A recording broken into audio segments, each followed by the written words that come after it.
Hello बच्चों, मैं गुलाम अस्करी स्थिर वैद्युतिकी के अंतर्गत आज एक और नया टॉपिक विद्युत क्षेत्र रेखाएं आपके सामने लेकर के आया हूँ। प्यारे बच्चों, इस लेक्चर में हम अध्ययन करेंगे विद्युत क्षेत्र रेखाओं के बारे में।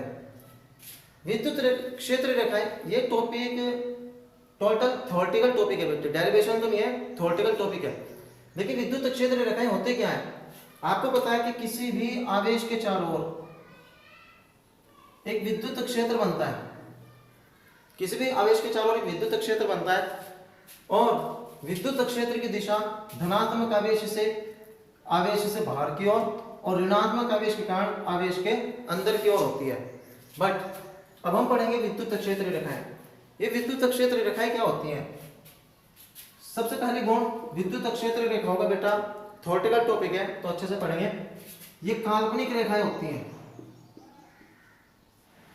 ये काल्पनिक रेखाएं होती है, वास्तव में नहीं होती। बट किसी भी आवेश के चारों ओर ये जो विद्युत क्षेत्र बन रहा है, ये जो विद्युत क्षेत्र बन रहा है, ये वास्तव में होता है। कोई भी आवेश वास्तव में विद्युत क्षेत्र बनाता है तो विद्युत क्षेत्र होता है वास्तविक, विद्युत क्षेत्र रेखाएं होती है काल्पनिक। अब इन दोनों का क्या संबंध है?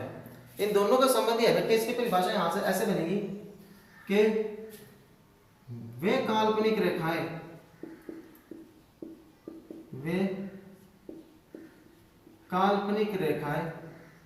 जो वास्तविक विद्युत क्षेत्र को प्रदर्शित करती हैं या फिर बताती हैं,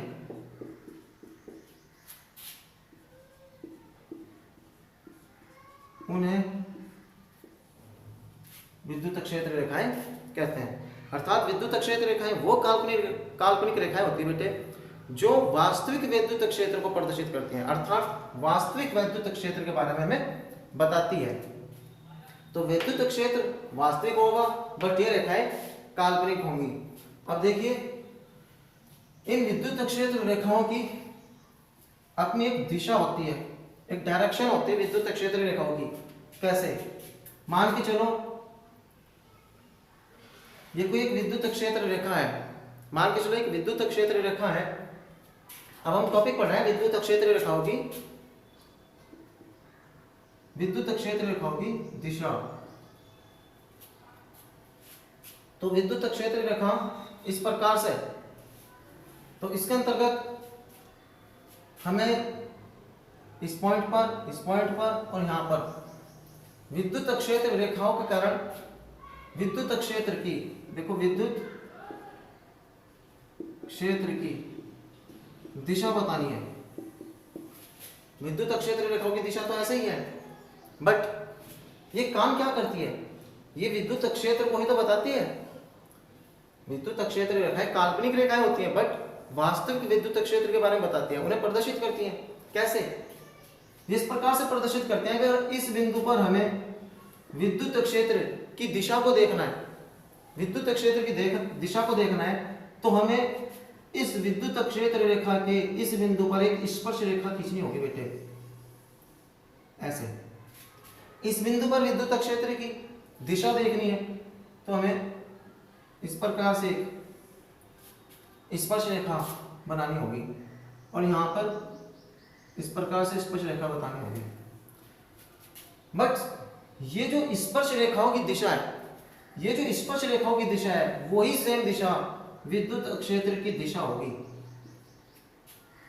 अर्थात हम कह सकते हैं कि विद्युत क्षेत्र रेखाओं पर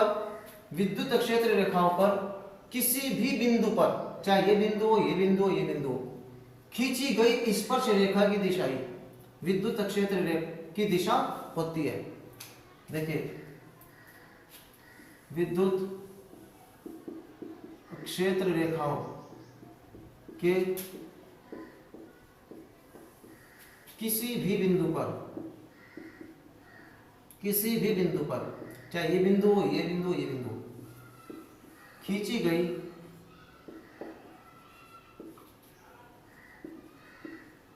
स्पर्श रेखाओं की दिशा, खींची गई स्पर्श रेखाओं की दिशा क्या बताती है? विद्युत क्षेत्र की दिशा को प्रदर्शित करती है या फिर बताती है। फिर समझिए कि विद्युत क्षेत्र रेखाएं क्या होती है बेटा, काल्पनिक रेखाएं होती हैं, बट काम क्या करती हैं, वास्तविक विद्युत क्षेत्र के बारे में बताती है। क्या बताती है कि वास्तविक विद्युत क्षेत्र की दिशा को बताती है। कैसे बताती है, किसी भी विद्युत क्षेत्र रेखा पर, किसी भी विद्युत क्षेत्र रेखा के किसी भी बिंदु पर खींची गई स्पर्श रेखा, ये स्पर्श रेखा तो है, स्पर्श रेखा की दिशा ही विद्युत क्षेत्र की दिशा होगी। कंफ्यूज मत होना, विद्युत क्षेत्र अलग होता है, विद्युत क्षेत्र रेखाएं अलग हैं। ये काल्पनिक है, ये वास्तविक है। ये किसी भी आवेश के चारों ओर वास्तव में बनता है। तो इसकी डायरेक्शन हम इस प्रकार से ज्ञात कर सकते हैं, अर्थात यहाँ पर इस बिंदु पर विद्युत क्षेत्र की दिशा ऐसे होगी, इस बिंदु पर विद्युत क्षेत्र की दिशा कुछ इस प्रकार, और विद्युत क्षेत्र की दिशा यहाँ पर कुछ इस प्रकार से होगी। अब विद्युत क्षेत्र रेखाओं के हम कुछ क्वालिटीज, कुछ गुणों को पढ़ेंगे। विद्युत क्षेत्र रेखाओं के कुछ गुणों को पढ़ेंगे। सबसे पहला गुण कि दो विद्युत क्षेत्र रेखाएं कभी भी एक दूसरे को प्रतिच्छेद नहीं कर सकती, एक दूसरे को काट नहीं सकती। अर्थात दो विद्युत क्षेत्र रेखाएं, ये विद्युत क्षेत्र रेखाएं हैं, एक दूसरे को प्रतिच्छेद नहीं कर सकती। अब क्यों नहीं कर सकती, इसे ध्यान से समझना। देखिए बेटा, मान के चलो एक विद्युत क्षेत्र रेखा ये है, दूसरी विद्युत क्षेत्र रेखा है कुछ इस प्रकार से है। प्रतिच्छेद कहां पर किया है, प्रतिच्छेद इस पॉइंट पर किया है। यहां पर तो प्रतिच्छेद ही नहीं है, तो यहां तक तो कोई कंफ्यूजन, यहां तक तो कोई प्रॉब्लम है ही नहीं, कोई समस्या नहीं है। इस जगह हम विद्युत क्षेत्र की दिशा देख सकते हैं। ये इस जगह, इस बिंदु पर विद्युत क्षेत्र की दिशा कुछ इस प्रकार से है, कोई भी कंफ्यूजन नहीं है। बट समस्या इस पॉइंट पर है, इस पॉइंट पर इस विद्युत क्षेत्र रेखा के कारण इस पॉइंट पर विद्युत क्षेत्र की दिशा बेटे कुछ इस प्रकार से होगी। स्पर्श रेखा कुछ ऐसे बनेगी ना, तो डायरेक्शन ऐसे होगी। बट इस विद्युत क्षेत्र रेखा के कारण इस बिंदु पर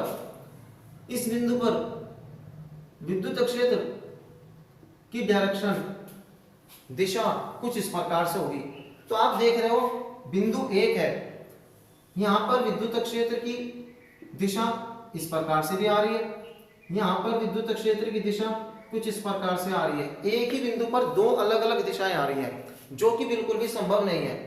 किसी भी एक बिंदु पर विद्युत क्षेत्र में, किसी भी एक बिंदु पर विद्युत क्षेत्र के किसी भी एक बिंदु पर विद्युत क्षेत्र की दिशा एक ही दिशा में हो सकती है, दो दिशाएं संभव नहीं होती एक बिंदु पर।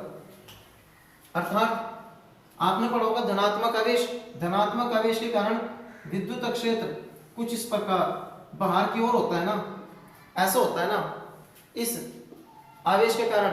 बट हम ऐसे नहीं कह सकते कि सर ये विद्युत क्षेत्र कुछ ऐसे भी जा रहा है और फिर ऐसे भी चलने लग जाए। इसकी दो डायरेक्शन नहीं हो सकती, इसकी डायरेक्शन यही रहेगी, इसकी डायरेक्शन यही रहेगी, एक ही डायरेक्शन हो सकती है। और यहाँ पर एक बिंदु पर दो डायरेक्शन आ रही है, जो कि संभव नहीं है। इसीलिए हम कह सकते हैं कि दो रेखाएं, दो विद्युत क्षेत्र रेखाएं एक दूसरे को प्रतिच्छेद नहीं कर सकती है। और कारण, प्रतिच्छेद बिंदु पर दो अलग अलग डायरेक्शन प्राप्त हो रही है, दो अलग अलग दिशाएं प्राप्त हो रही है हमें विद्युत क्षेत्र की। तो सबसे पहला गुण ये था बेटे। अब दूसरा गुण कि धनात्मक आवेश है और मान के चलो आपके पास एक ऋणात्मक आवेश है। तो प्यारे बच्चों, धनात्मक आवेश से ये विद्युत क्षेत्र रेखाएं बाहर की ओर निकलती हैं और ऋणात्मक आवेश में विद्युत क्षेत्र रेखाएं प्रवेश करती हैं कुछ इस प्रकार से। धनात्मक आवेश से बाहर की ओर निकलेगी, धनात्मक आवेश से शुरू होंगी और ऋणात्मक आवेश पर समाप्त होंगी। ये इसका दूसरा गुण है। अर्थात विद्युत क्षेत्र रेखाएं बेटे कुछ इस प्रकार से बनती चली जाएंगी। अगर आपके पास एक धनात्मक आवेश है और एक ऋणात्मक आवेश है, तो इनके कारण विद्युत क्षेत्र रेखाएं कुछ इस प्रकार से होंगी।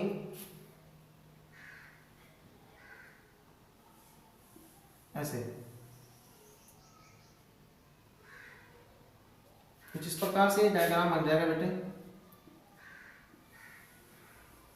टोटल वास्तव में थ्योरेटिकल टॉपिक है, एक थ्योरी है इस टॉपिक में, तो ध्यान से देख सकते हैं आप। ये विद्युत क्षेत्र रेखाएं बाहर की ओर निकल रही हैं और विद्युत क्षेत्र रेखाएं इसमें अंदर की ओर प्रवेश कर रही हैं। कब? जब आपके पास दो अलग अलग आवेश हों, एक प्लस आवेश एक ऋण आवेश, तो इसके कारण विद्युत क्षेत्र रेखाओं का जो डायग्राम बनेगा कुछ इस प्रकार से होगा। बट अगर आपके पास एक धनात्मक आवेश हो, दूसरा भी धनात्मक आवेश हो, या फिर एक ऋण आवेश हो और दूसरा भी ऋण आवेश हो, तब उस दशा में, उस कंडीशन में आपका डायग्राम किस प्रकार से होगा। मान के चलो ये पॉजिटिव आवेश और ये भी पॉजिटिव आवेश है, ये धनात्मक एक समान प्रकृति का आवेश है, तब इनसे निकलने वाली विद्युत क्षेत्र रेखाएं बाहर क्यों निकलती हैं? बट माइनस में तो है नहीं, यहाँ माइनस तो है नहीं, माइनस में तो प्रवेश करती। कुछ इस प्रकार से होंगे बेटे आपका डायग्राम, कुछ इस प्रकार से ये तैयार हो जाएगा।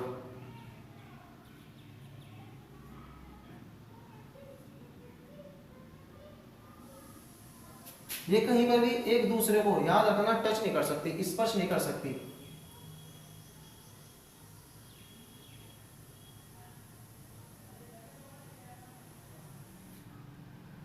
ऐसे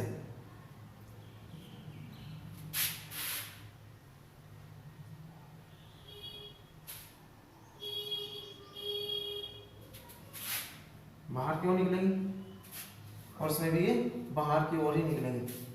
तो इस प्रकार से कुछ आपका डायग्राम होगा दो एक ही प्रकार के आवेशों के कारण। बट अगर यही आवेश ऋणात्मक होते बेटे, तब इनके चिन्ह चेंज हो जाते, चिन्ह कुछ इस प्रकार से हो जाते, ऐसे कुछ इस प्रकार से हो जाते चिन्ह।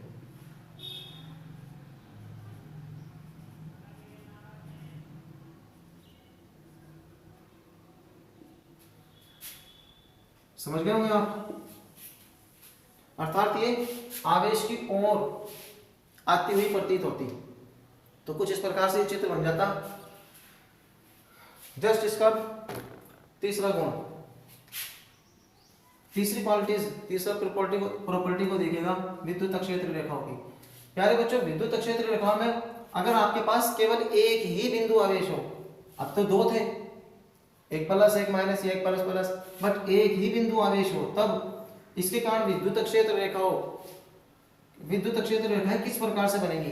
तो याद रखना ये विद्युत क्षेत्र रेखाएं धन आवेश से, अकेला धन आवेश हो, इसके साथ कोई भी और आवेश ना हो, तब इस धन आवेश से, इस पॉजिटिव आवेश से बाहर की ओर निकलती हुई प्रतीत होंगी। बट कहां तक जाएंगी? अनंत तक जाएंगी। तब विद्युत क्षेत्र रेखाएं बेटे कुछ इस प्रकार से होंगी, ऐसे। और अगर आपके पास केवल अकेला ऋण आवेश हो, तब इसके कारण विद्युत क्षेत्र रेखाएं किस प्रकार से बनेंगी? वो इस प्रकार से होंगी कि अनंत से आएंगी और आवेश तक, ऋण आवेश तक, यानी ऋण आवेश में प्रवेश करेंगी, ऐसे। डायग्राम कुछ इस प्रकार से हो जाएगा। यह है विद्युत क्षेत्र रेखाएं माइनस आवेश के कारण। सिंगल अगर चार्ज हो, अकेला चार्ज हो, तब अनंत से आएंगी और किसी भी आवेश में प्रवेश करेंगे, आवेश के अंदर आएंगी। बट यहां से पॉजिटिव चार्ज हो तो आवेश से निकलेंगी, बट कहां तक जाएंगी? अनंत तक जाएंगी। तो इस प्रकार से ये कुछ प्रॉपर्टी हुई विद्युत क्षेत्र रेखाओं की। इसी के अंतर्गत एक महत्वपूर्ण इंपॉर्टेंट प्रॉपर्टी देखिए बेटा, जहां पर विद्युत क्षेत्र रेखाएं पास पास होती है, निकट निकट होती है, तब वहां विद्युत क्षेत्र प्रबल होता है, मजबूत होता है, स्ट्रांग होता है। बट अगर विद्युत क्षेत्र रेखाएं एक दूसरे से दूर होती हैं, उनमें गैप ज्यादा होता है, तब वहां पर विद्युत क्षेत्र दुर्बल होता है। मैं फिर कह रहा हूँ ये कोई डेरिवेशन नहीं है, ये तो आपको थ्योरी है, आपको याद करनी ही करनी है इस थ्योरी में। इसके अंतर्गत हम देख सकते हैं, इसको उदाहरण से मैं समझा सकता हूँ कि विद्युत क्षेत्र प्रबल कैसे होता है, विद्युत क्षेत्र दुर्बल कैसे होता है, यानी प्रबल विद्युत क्षेत्र को कैसे प्रदर्शित करती है विद्युत क्षेत्र रेखाएं। हम ऐसे लिख सकते हैं कि विद्युत क्षेत्र रेखाओं की समीपता यानी निकटता विद्युत क्षेत्र की प्रबलता को प्रदर्शित करती है। इसे हम चित्र से समझेंगे किस प्रकार से। मान के चलो आपके पास ये बेटे कुछ विद्युत क्षेत्र रेखाएं हैं जो कि इस प्रकार से चल रही हैं।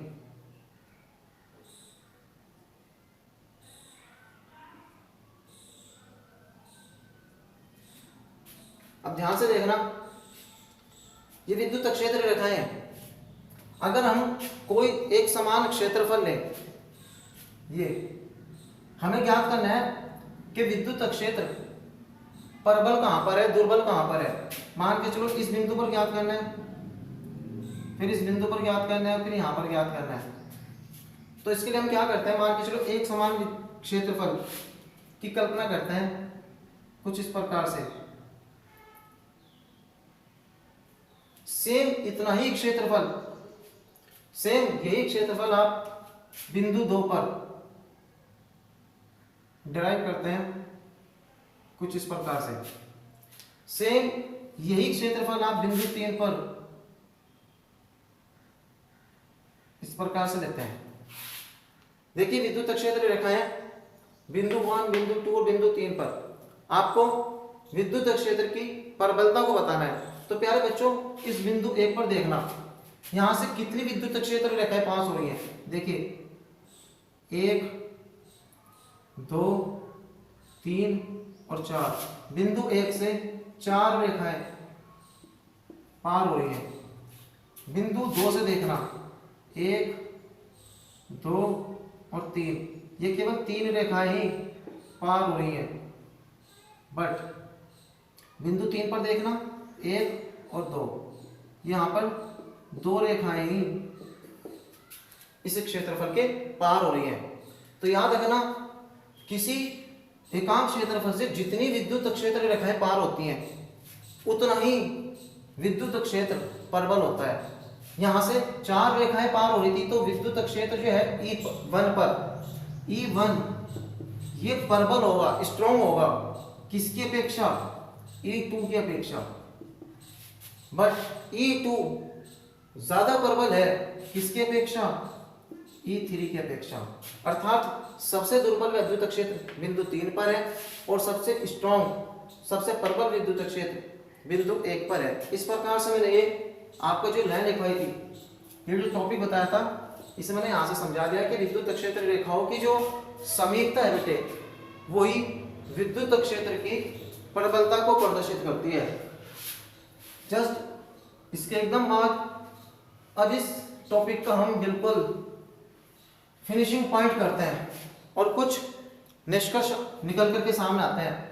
देखिए, अगर विद्युत क्षेत्र रेखाएं बेटे कुछ इस प्रकार से हैं,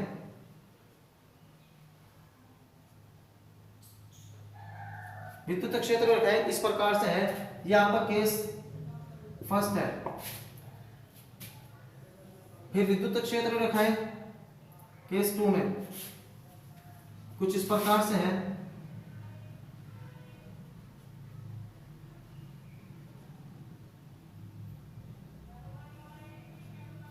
कुछ इस प्रकार से विद्युत क्षेत्र रेखाएं हैं केस 2 में। केस 3 में विद्युत क्षेत्र रेखाएं बेटा जी कुछ इस प्रकार से हैं।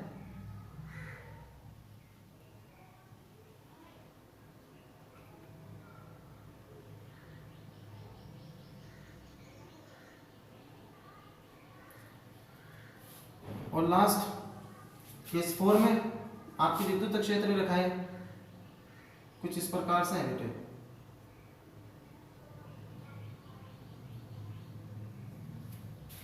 अब यहां से निष्कर्ष निकल रहा है, आप ध्यान से देखना बेटे। एक तो यहां पर परिमाण और एक दिशा, परिमाण और दिशा। तो ध्यान से देखना चित्र को। इस जगह विद्युत क्षेत्र रेखाओं की डायरेक्शन सबकी एक निश्चित बिंदु की ओर ही है, तो दिशा यहां पर क्या है, नियत है, फिक्स है, एक समान एक ही पॉइंट की ओर जा रही है सभी विद्युत क्षेत्र रेखाएं। तो यहां से दिशा कैसे हो जाएगी, नियत हो गई। बट परिमाण देखना बेटा, परिमाण देखने के लिए हमें इनके बीच में गैप देखना होता है। इनके बीच में जो गैप है ये क्या एक समान है या अलग अलग है। अगर इनके बीच में गैप एक समान है तो परिमाण भी फिर नियत हो जाएगा, यानी हम कहेंगे एक समान विद्युत क्षेत्र है। ये प्रदर्शित करनी है कि एक समान विद्युत क्षेत्र है और उसकी दिशा भी एक ही ओर है। बट अगर विद्युत क्षेत्र असमान हो, उसके लिए क्या होगा, देखिए दिशा देखिए इन सब की, विद्युत क्षेत्र रेखाओं की दिशा एक ही ओर है, तो यहां पर इनकी दिशा तो नियत हो गई, दिशा तो सबकी एक ओर है। बट विद्युत क्षेत्र असमान है, विद्युत क्षेत्र समान नहीं है। वो क्या बताता है, परिमाण। देखिए इनके बीच में गैप अलग अलग होगा, यहाँ पे गैप कुछ और है, यहाँ पे गैप कुछ और है, यहाँ पे गैप कुछ और है, तो परिमाण हो गया अनियत। अब इससे हम कह सकते हैं कि यहाँ पर विद्युत क्षेत्र असमान है। सबसे मोस्ट इंपोर्टेंट यही है आपके लिए। बताइए विद्युत क्षेत्र यहाँ पर किस प्रकार से होगा। देखिए इन सबके बीच में जो गैप है बेटे वो एक समान है, तो एक समान विद्युत क्षेत्र को प्रदर्शित करेंगी ये विद्युत क्षेत्र रेखाएं। ये विद्युत क्षेत्र रेखाएं एक समान विद्युत क्षेत्र को ही प्रदर्शित करेंगी। बट इनकी दिशा बताइए क्या होगी। मैक्सिमम बच्चे यहाँ पर कंफ्यूज हो जाते हैं और क्या देते हैं कि सर दिशा नियत है। नियत का मतलब एक ही ओर है, बट नहीं, इनकी दिशा अलग अलग है, दिशा एक नहीं है। कैसे प्यारे बच्चों, हमें विद्युत क्षेत्र रेखाओं पर दिशा ज्ञात करने के लिए क्या करना होता है, हमें करना होता है बेटे एक स्पर्श रेखा। मान के चलो इस बिंदु पर हमें दिशा ज्ञात करनी है विद्युत क्षेत्र की, तो हम क्या करते थे, स्पर्श रेखा करते थे और इसकी दिशा यहाँ पर है। इस पॉइंट पर विद्युत क्षेत्र की दिशा कुछ इस प्रकार से है, इस पॉइंट पर विद्युत क्षेत्र की दिशा कुछ इस प्रकार से है। मेरे प्यारे बच्चों, विद्युत क्षेत्र की दिशा लगातार बदल रही है। आप संपूर्ण को एक साथ मत देखना, ये देखना कि इस जगह भी विद्युत क्षेत्र उसी डायरेक्शन में है, इस जगह भी विद्युत क्षेत्र इसी डायरेक्शन में है। क्यों, यहाँ पर स्पर्श रेखा खींचो वो भी इसी डायरेक्शन में, यहाँ पर स्पर्श रेखा खींच लो वो भी इसी डायरेक्शन में, इसलिए दिशा नियत है किसकी, विद्युत क्षेत्र की। बट विद्युत क्षेत्र की दिशा यहाँ पर नियत नहीं है। विद्युत क्षेत्र रेखाओं की दिशा तो कह सकते हैं कि चलो ये दिशाएं सब एक ही ओर है, लेकिन भैया विद्युत क्षेत्र रेखाओं का काम क्या है, अपनी दिशा में बताना नहीं, विद्युत क्षेत्र की दिशा को बताना होता है। तो हम विद्युत क्षेत्र की दिशा को बता रहे हैं इन सब के द्वारा। तो विद्युत क्षेत्र की दिशा इन सब में अनियत है, अलग अलग है। क्यों, सभी पॉइंट पर विद्युत क्षेत्र की दिशा अलग अलग आ रही है, यहां पर कुछ है, यहां पर कुछ है, यहां पर अलग है। तो हम यहां पर कह सकते हैं कि इसके अंतर्गत ये विद्युत क्षेत्र रेखाएं बता रही है कि विद्युत क्षेत्र तो एक समान है, नियत है, बट उनकी दिशा अलग है। और ये सब इनकी तो दिशाएं भी अलग है, दिशाएं भी अलग है और इनका परिमाण भी अलग है, इनका गैप अलग अलग है। तो ये पॉइंट बता रहा है, ये विद्युत क्षेत्र रेखाएं बता रही है कि विद्युत क्षेत्र असमान है और उसकी दिशा भी अनिश्चित है, अलग अलग प्रकृति की है, अलग अलग प्रकार की है। तो भैया ये सब निष्कर्ष निकला है विद्युत क्षेत्र रेखाओं से कि विद्युत क्षेत्र रेखाएं किस प्रकार से विद्युत क्षेत्र के बारे में बताती है। वो दो बात बताती है, उसके परिमाण को भी बताती है, उसकी दिशा को भी बताती है। परिमाण में बताते हैं कि क्या विद्युत क्षेत्र समान है या असमान है, दिशा में बताते हैं कि विद्युत क्षेत्र की दिशा क्या एक ही निश्चित दिशा में है या फिर अलग अलग दिशा में है। तो ये सब मैंने एग्जांपल देकर आपको क्लियर कर दिया। प्यारे बच्चों, ये था आज का एक विद्युत क्षेत्र रेखा एक थ्योरेटिकल टॉपिक। धन्यवाद इस वीडियो को देखने के लिए।